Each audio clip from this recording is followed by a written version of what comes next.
Welcome back to UKSG Spring. I hope you liked that last Garsharp run, because we have another run coming.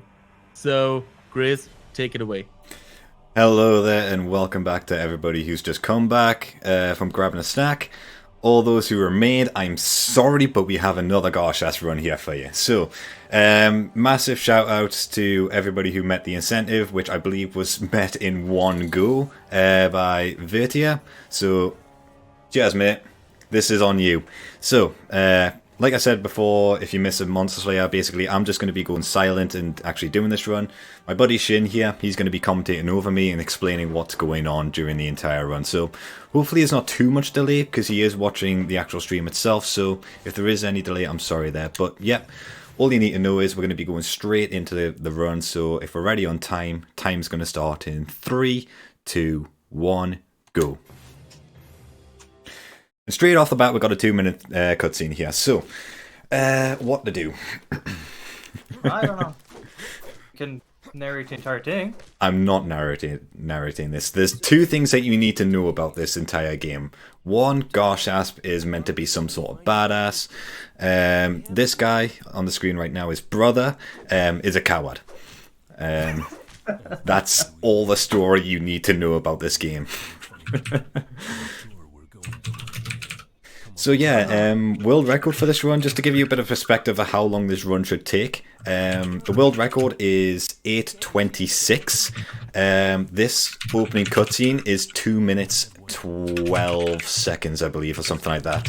So, yeah. So when not half the run, but a good, quarter of the run is cutscene, you know you're in for a quick run. So, should be coming out of this cutscene in like another minute, so. Then can I take that time to remind people what they're donating for? Of course, yeah, you've got a full cutscene of cowards, so yeah, let's go. Wonderful, because all of your donations, you lovely people, will go to Crisis, who help homeless people find and keep a rented home. They do this by working with landlords to ensure a supply of places to live and give homeless people the tools and knowledge they need to rent successfully. Their Housing Resource Center provides information and training for housing professionals. They help to rent database lists private sector renting schemes across the UK.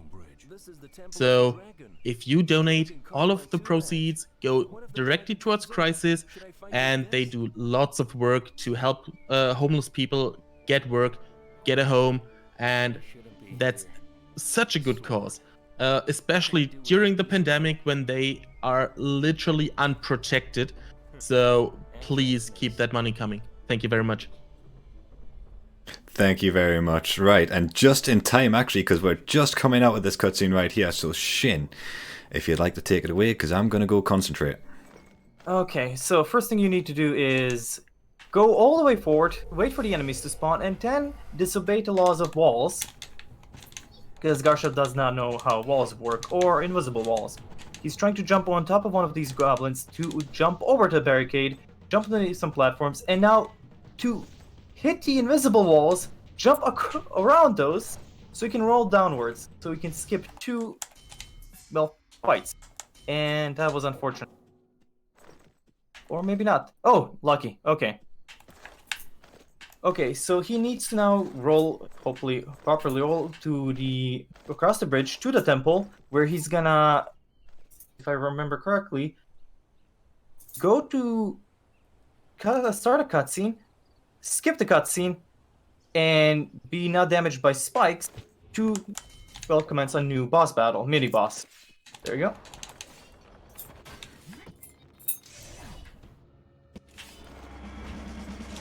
Okay. So now this enemy is a recolor of the previous enemies that he had to fight during the phase 3 of that boss. He needs to jump on top of his nice tentacly, whatever those things are, on his back to jump across another set of walls. If RNG is gonna be kind to, and he won't run away. Ain't that nice? Worked. Perfect. And now he has to become one with cement, drop down, jump across three platforms to reach Oh no, we're at the Wiggle soon. This is actually going really well.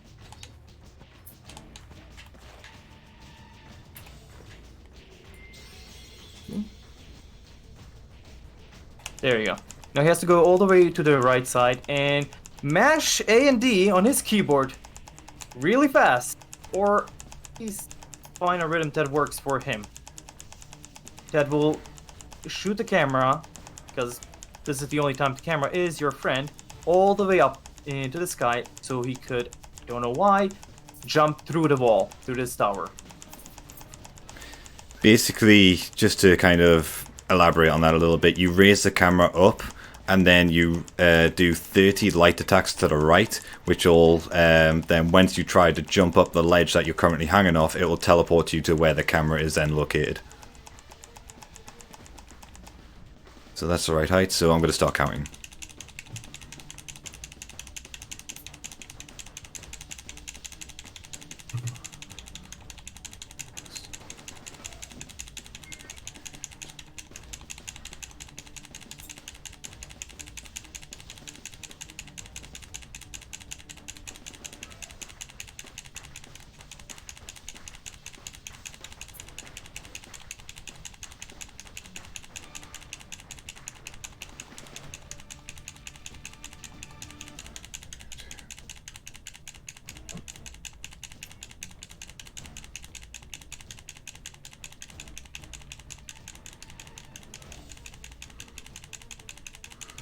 Right, so hopefully if that's all gone to plan, we should be out of the tower now, and we should be able to run up it just fine, which we are, yeah. So, Shin, please take it away from here. Okay, now we are really close to the boss battle. He's gonna run all the way to up the tower. Try to quickly go to the end of the stage where a giant green orb is, stop the cutscene, and hit the switch into middle, which is, I'm not familiar, but marked with the boss. Which will, commence the boss fight somehow. Yeah, so basically because we restart the checkpoint in that fade out for the cutscene, the boss is actually meant to be in this arena, but because we reset the checkpoint and load into the boss fight after it, the boss is not actually currently present, so we can go through this first segment without the boss bullying our behind. Now he's gonna spawn and you have to jump all the way through him. Somehow the spikes will not hurt you first. Hit him! Not be too close to the orb, because that's gonna mess up the entire thing. There you go. Hit the spikes. Yeah, that's rip. But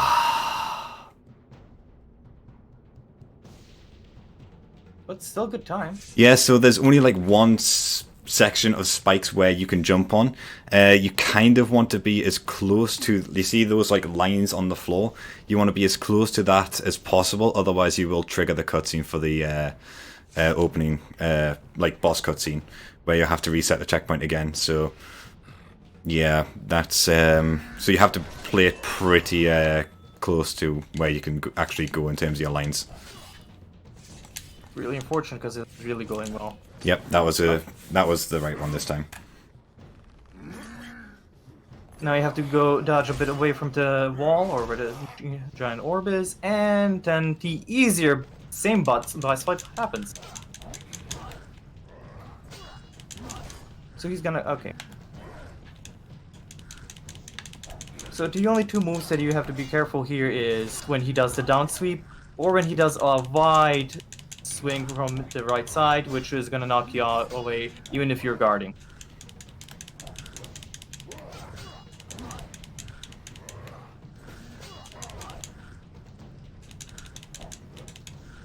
That's a boss. Congrats.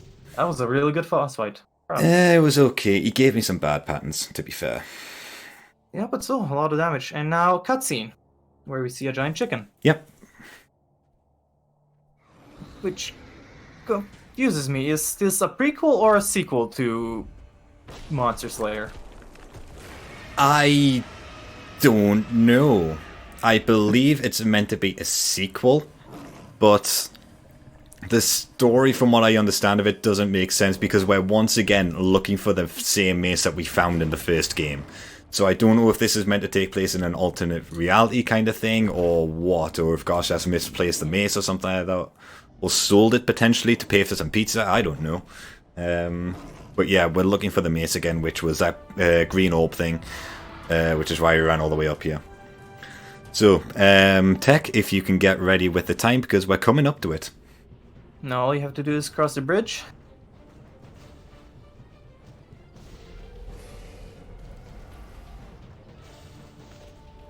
Because I have to make it really climatic. And time. And that is Garsharp, the Temple of the Dragon. What was our time for that, actually, just out of curiosity? Because I don't think that was sub 10. It was sub 10. It was sub 10? It was. It's actually a 9-minute 29. Yeah, that's okay. I mean, sub 10's alright. I would have preferred sub 849, like, but oh well. Yeah, so that is Garsharp's Temple of the Dragon. A really easy speed run. Honestly, if you want to get into speedrunning, this is the run to do.